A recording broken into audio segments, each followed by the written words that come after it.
Well, over the last few months, we've been bringing you stories about how Indiana's opioid epidemic is affecting families, first responders, and even the legal system. Well, tonight we have a personal story of how addiction is affecting someone who's been dealing with the fallout from drug use in our city for years.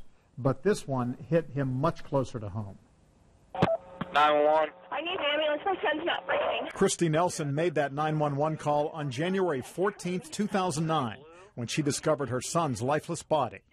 He's white. Oh, God, he's dead. 20-year-old Brian Fence had overdosed.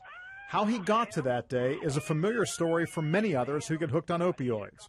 Christy, a veteran IU health medic, was with Brian when a doctor gave him Vicodin for injuries he suffered in a car accident. He was prescribed, I think, 30 with one refill, and that was 60 tablets. And when you first start out, that was a lot. That carried him through, taking a couple a day. Around that time, Brian's grandfather died, and he started looking for ways to manage his grief. Then he started doing the Vicodin and the Xanax.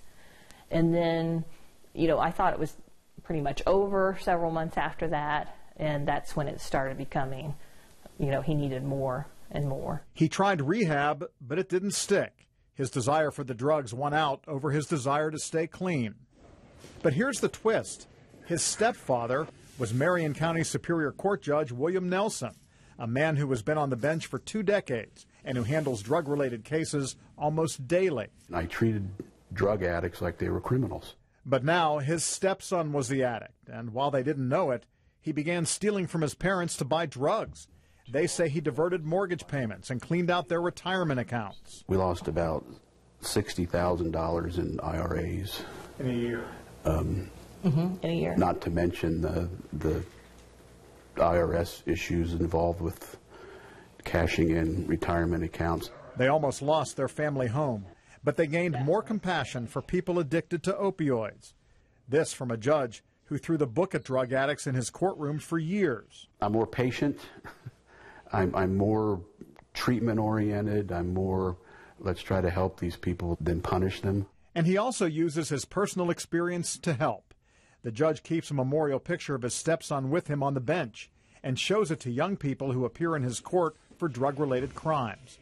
If their parents are there, he calls them forward too and gives them one good reason to try to get clean. You'll wake up and spend Christmas at your house. We spend Christmas staring at a headstone and a patch of grass.